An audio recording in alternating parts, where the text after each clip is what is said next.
सोनपुर गांव में हरिया नाम का एक मछुआरा अपनी पत्नी लक्ष्मी और बेटे चिंटू के साथ रहता था। वो रोज लक्ष्मी के साथ जाकर कुछ मछलियां पकड़कर लाता था और जिससे उसका गुजारा चलता था। हालांकि दोनों पति पत्नी चिंटू की बीमारी से बहुत ही ज्यादा परेशान रहते थे। जरूर पिछले जन्म में हमने कोई बड़ा पाप किया होगा, जिसके कारण हमारा बेटा इतना दुख भोग रहा है। जितनी भी कमाई होती है सब उसके इलाज में खर्च हो जाती है। ईश्वर पर विश्वास रखो, एक ना एक दिन हमारा बेटा जरूर स्वस्थ हो जाएगा और बाकी बच्चों की तरह ये भी बाहर खेलने जाया करेगा। मेरा विश्वास टूट रहा है। सारे वैद्य और सारे हकीम अब जवाब दे चुके हैं जी। अब तो मुझे आगे कोई रास्ता नहीं दिखता है। पता नहीं हमारे बेटे का क्या होगा। इस प्रकार हरिया और लक्ष्मी बेटे के स्वास्थ्य को लेकर बहुत चिंतित होते हैं। एक दिन बहुत जोर से बारिश हो रही थी, लगातार बिजली कड़क रही थी और भयानक हवा भी चल रही थी। इधर चिंटू की तबीयत बहुत ज्यादा खराब होने लगी। माँ, मुझे बहुत तकलीफ हो रही है।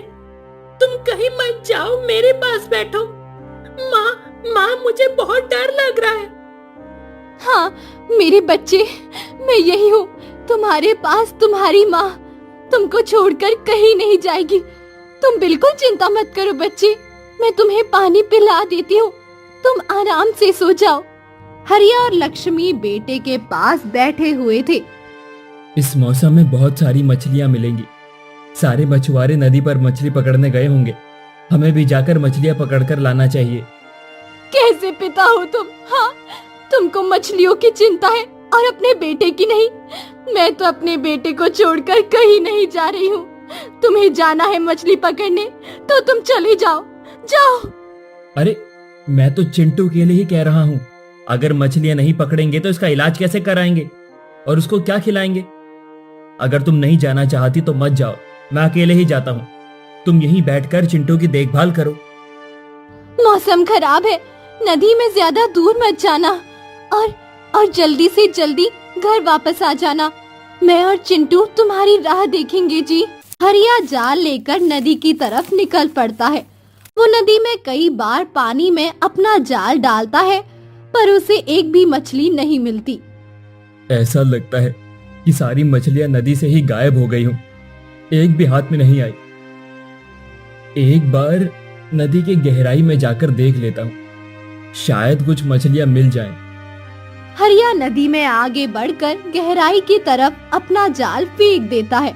जब वो वापस खींचने की कोशिश करता है तो जाल काफी भारी लगता है। लगता है कोई बड़ी मछली जाल में फंस चुकी है। हाँ, आखिरकार मेरी मेहनत रंग लाई। यहाँ से खाली हाथों नहीं जाऊंगा। हरिया पूरी ताकत से जाल को अपनी ओर खींचता है कि तभी अचानक से जाल हल्का हो जाता है। हरिया गिरते गिरते बचता है और तभी नदी में से एक बहुत ही भयानक दैत्य बाहर आता है। अरे ये क्या? मैं तो मछली समझ रहा था, लेकिन ये तो बहुत बड़ा दैत्य निकला। कहीं ये मुझे खा ना जाए। दैत्य को देखकर हरिया को चक्कर आने लगता है। वो वहीं पर बेहोश हो जाता है।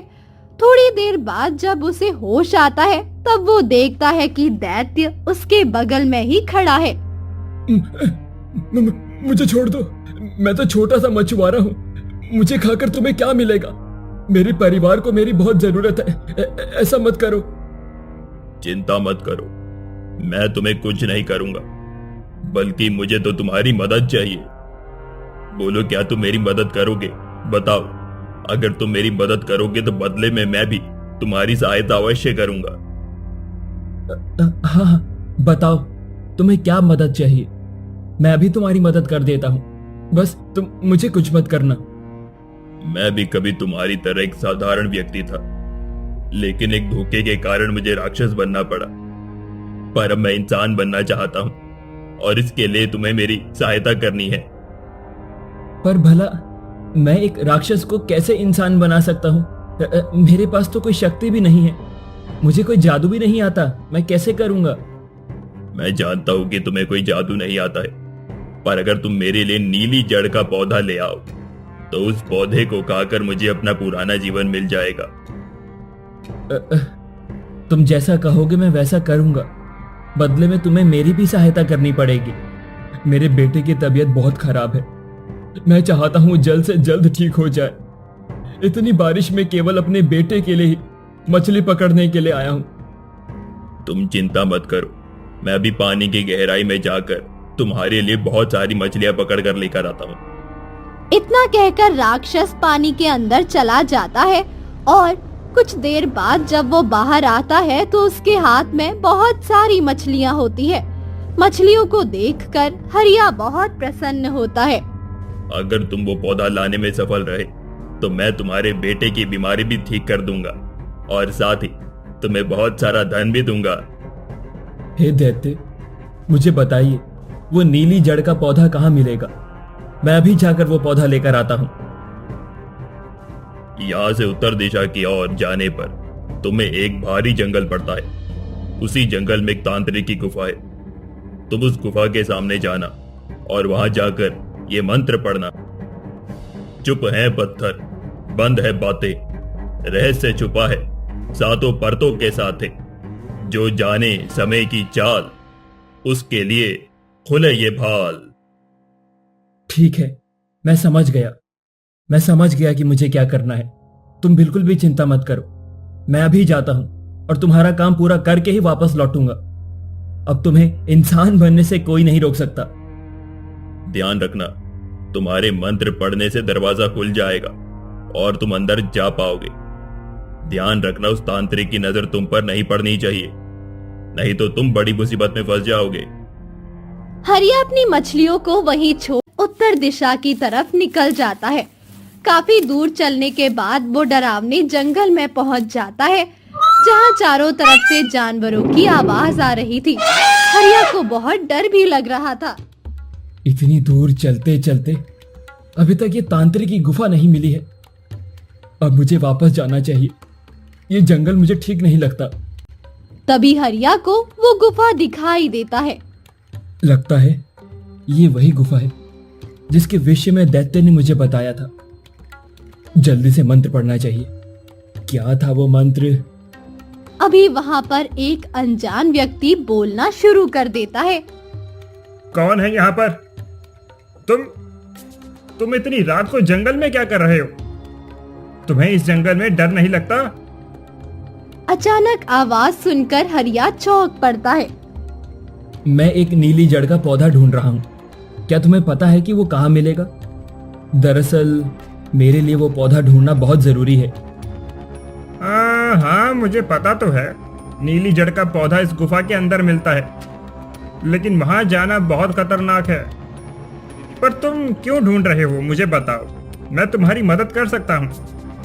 हरिया उस राक्षस की सारी बात बता देता है। उस राक्षस ने कहा है कि अगर मैं उसे वापस इंसान बनाने में उसकी मदद करूं तो वो मेरे बेटे को स्वस्थ कर देगा। वो व्यक्ति उसकी बात सुनकर हंसने लगता है। जिसे मैं इतने सालों से ढूंढ रहा था वो तो मेरे दरवाजे पर ही आ गया। अब तो मैं उसे नहीं छोड़ूंगा। चलो ठीक है, मैं तुम्हारे लिए वो पौधा लेकर आता हूँ, क्योंकि तुम मुझे बहुत भले इंसान लगते हो। दूसरों की भलाई के लिए काम करने वाले लोग मुझे बहुत प्रिय हैं। अचानक व्यक्ति गुफा के सामने खड़ा हो जाता है। उसके गुफा के सामने खड़े होते ही गुफा अपने आप खुल जाती है और वो अंदर चला जाता है। अरे, इसे तो किसी मंत्र की जरूरत नहीं पड़ती। क्या ये साधारण मनुष्य ही है या कोई और? समझ नहीं आ रहा। कुछ ही देर बाद वो व्यक्ति बाहर आ जाता है। उसके हाथ में नीली जड़ वाला पौधा होता है। तुमने ये कैसे किया? तुम तो इस पौधे को ऐसे लेकर चले आए जैसे अपने घर से चीनी लाकर दे रहे हो। क्या तांत्रिक ने तुम्हें देखा नहीं? अनजान व्यक्ति इस बात पर जोर जोर से हंसने लगता है।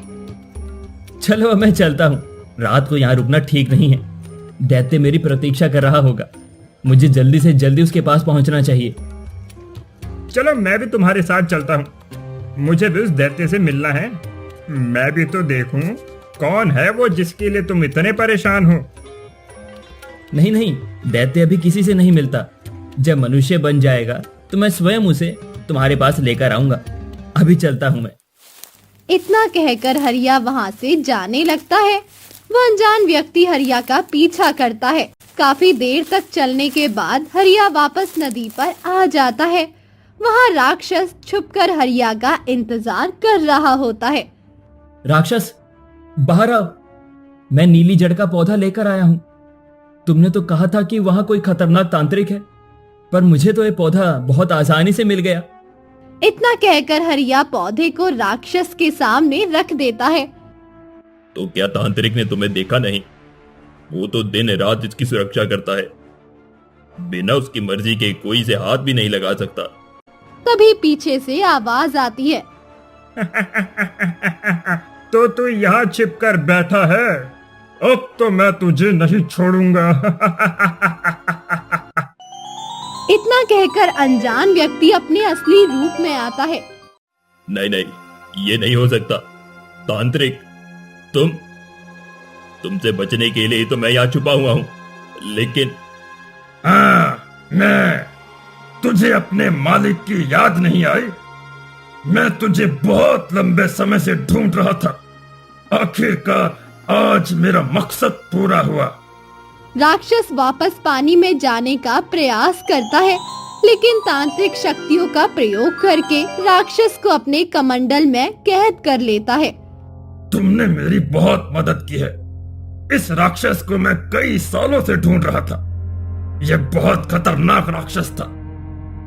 अच्छा, अब मैं चलता हूँ। इतना कहकर तांत्रिक गायब हो जाता है। हरिया को कुछ समझ नहीं आता कि ये सब क्या हो गया। वो चुपचाप अपनी मछलियाँ उठाता है और घर की ओर चला जाता है। उधर लक्ष्मी बहुत चिंतित बैठी होती है, लेकिन हरिया को देखकर उसकी चिंता थोड़ी कम होती है। कहाँ रह गए थे? बहुत ज्यादा देर लगा दी आपने। मैं तो कब से तुम्हारा इंतजार कर रही हूँ। हरिया इसका कोई जवाब नहीं देता, चुपचाप लक्ष्मी को सारी मछलियाँ दे देता है। लक्ष्मी हरिया के चेहरे पर उदासी देखती है तो वो उससे कारण पूछती है। इस पर हरिया उसे सारी बात बताता है।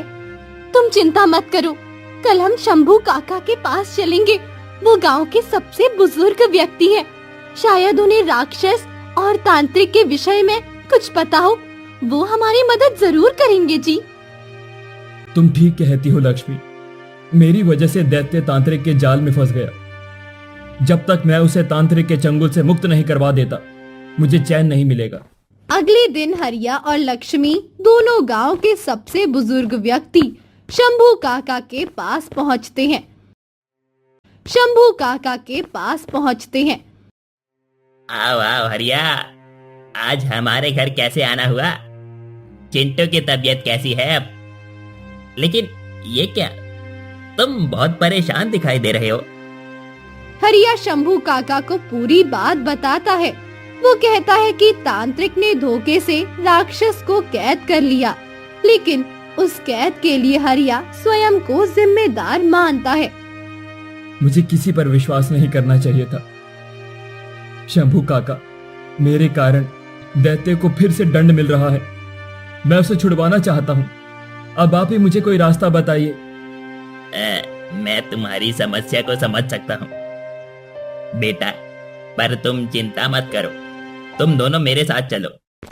शंभू हरिया और लक्ष्मी को लेकर एक खंडहर जैसे घर के सामने जाता है। अगर पूरी तरह से बर्बाद था और ऐसा लग रहा था मानो कई साल से बंद पड़ा है। कई साल पहले यहाँ पर एक सेठ जिसका नाम वीरचंद था, अपने नौकर भीमा के साथ यहाँ पर रहा करता था। अरे ओ भीमा, तुझे जो सामान लाने को कहा था वो कहाँ है? तू थोड़ा जल्दी जल्दी काम क्यों नहीं कर लेता है? माफ कीजिएगा मालिक, मैं थोड़ा काम में व्यस्त था, इसी कारण भूल गया। अरे आजकल तो कुछ ज्यादा ही भूलने लगा है। अगर अब की बार कुछ भूला ना तो तेरी दोनों टांगे तोड़ दूंगा। और तुझे गधा बना दूंगा, समझा? दोनों बाहर से दिखने में बहुत ही साधारण जीवन जीते थे, लेकिन वीरचंद घर के अंदर तंत्र मंत्र और विद्याएं सिद्ध करता था। वो उन शक्तियों का प्रयोग भीमा पर करता था। कभी उसे मुर्गी बना देता तो कभी बकरी। इस कारण भीमा को बहुत तकलीफ होती थी। लेकिन फिर एक दिन, ये लो, इस काढ़े को पी लो भीमा।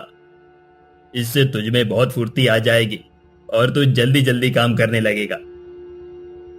मालिक, आज मैं आपकी बात नहीं सुनूंगा। आपने हमेशा से मुझे अपनी उंगलियों पर नचाया है, लेकिन अब मैं आपकी बात नहीं मान सकता।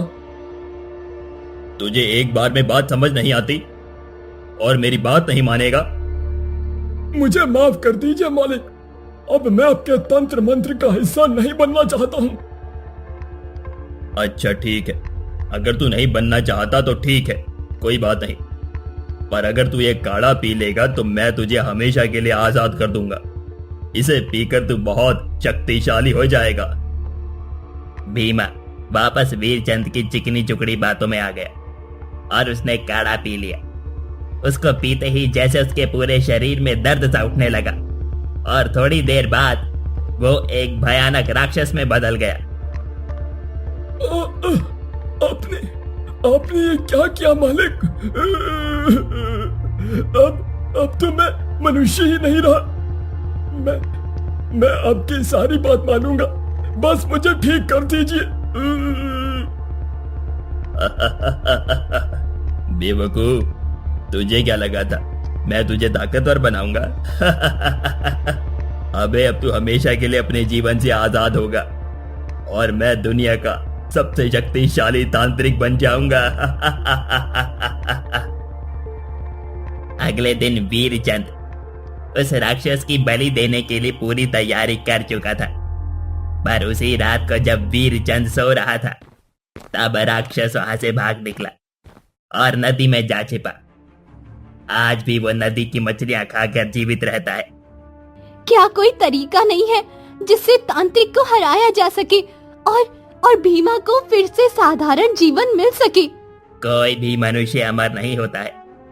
जो शक्तिशाली होता है उसकी कोई ना कोई कमजोरी अवश्य होती है। हमें वही ढूंढकर तांत्रिक को हराना होगा। तीनों लोग तांत्रिक के खंडर हुए घर की तलाश में लग जाते हैं। काफी देर खोजने के बाद उन्हें कुछ नहीं मिलता। ये देखो, मुझे एक किताब मिली है, पर मुझे इसकी भाषा समझ नहीं आ रही। काका, आप इसे देखकर कुछ बताइए ना। लक्ष्मी वो किताब शंभू को दे देती है। इस किताब में लिखा है कि अमावस की रात को भयानक दैत्य की बलि देने से बाद अधिक शक्तियां मिलती हैं। आज रात ही तो अमावस है। आज रात वो राक्षस की बलि देकर बहुत शक्तिशाली हो जाएगा। मुझे तुरंत तांत्रिक गुफा के लिए निकलना पड़ेगा। उस तांत्रिक से सावधान रहना, वो बड़ा मायावी है। मुझे कुछ विद्याएं आती हैं, मैं तुम्हें सिखा देता हूँ जो तुम्हारे बहुत काम आएंगी। शंभू उसे कुछ मंत्र सिखाता है।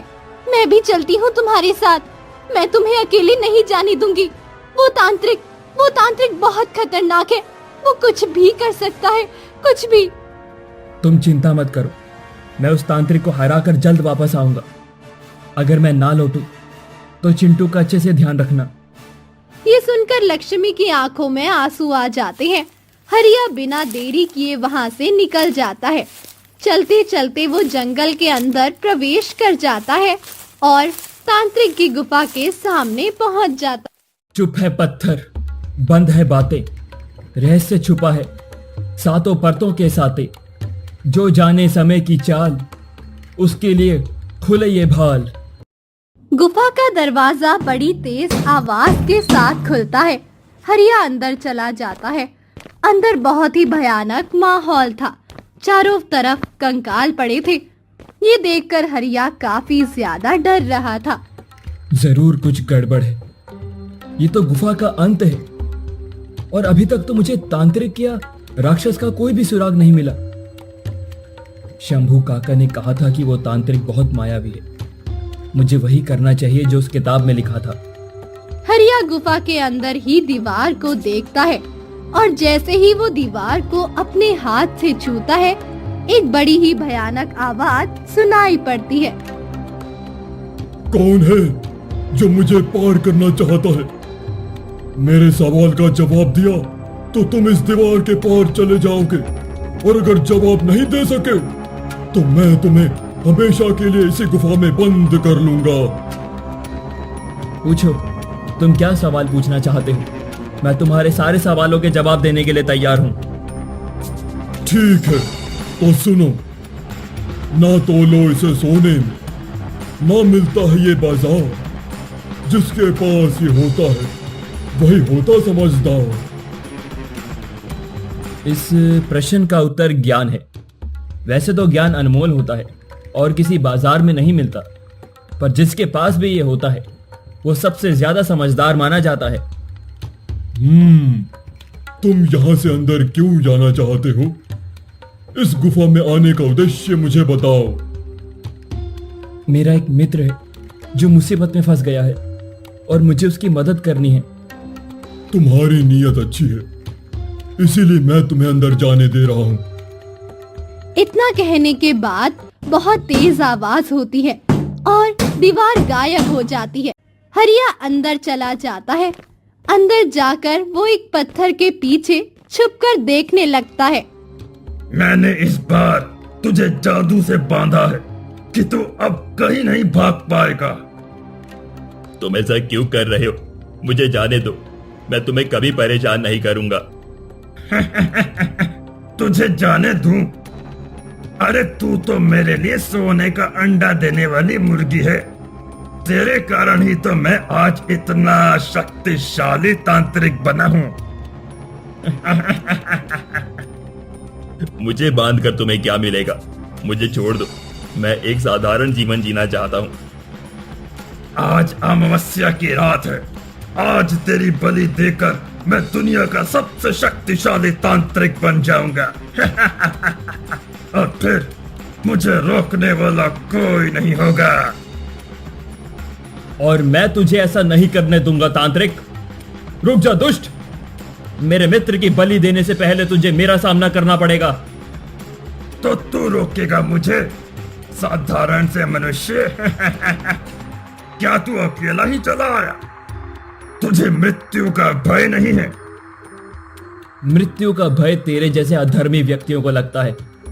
मैं अपने मित्र को मुसीबत से छुड़ाने के लिए आया हूं। भला मुझे मृत्यु का भय कैसे हो सकता है? बहुत बातें हो गई, अब ये ले मेरी शक्ति का छोटा सा नमूना। इतना कहकर तांत्रिक अपनी शक्ति का प्रयोग करता है और हरिया पीछे गिर जाता है। तांत्रिक हंसने लगता है। मुझे शंभू काका के बताए हुए मंत्रों का प्रयोग करना होगा। हरिया मंत्र पढ़ना शुरू करता है, जिससे तांत्रिक के आसपास आग जलने लगती है और उसकी शक्तियाँ कम हो जाती है। ये तुझे किसने सिखाया? मैं तुझे छोड़ूंगा नहीं। रुक जा, मेरी शक्ति काम क्यों नहीं कर रही? जरूर कुछ गड़बड़ है। ये कोई मामूली आग नहीं है, यह है मंत्र की आग, जिससे बड़ी बड़ी शक्तियां कमजोर पड़ जाती हैं। तांत्रिक की शक्तियां कम होने पर राक्षस आजाद हो जाता है। तांत्रिक महाराज, अब तुम मेरी शक्ति का नमूना देखो। तुमने मुझे बहुत परेशान किया है, आज मेरा समय है। नहीं, मुझे छोड़ दो, मैं तुझे ठीक कर दूंगा। भूल गया तू मेरा नौकर था। मैं तुझे वापस इंसान बना दूंगा। मैं कुछ नहीं भूला हूं तांत्रिक, पर अब मैं तुझ पर विश्वास नहीं कर सकता। तूने मेरे साथ अन्याय किया था, अब यही तेरा अंत है। राक्षस तांत्रिक को धक्का देकर आग में गिरा देता है। तांत्रिक हमेशा के लिए समाप्त हो जाता है। चलो हम यहाँ से चलते हैं। अब इस दुष्ट का आतंक खत्म हो चुका है। अब हमें डरने की कोई जरूरत नहीं है। रुको, हम अभी नहीं जा सकते। हमें एक और महत्वपूर्ण कार्य करना है, जिसके बिना हमारा ये युद्ध अधूरा रह जाएगा।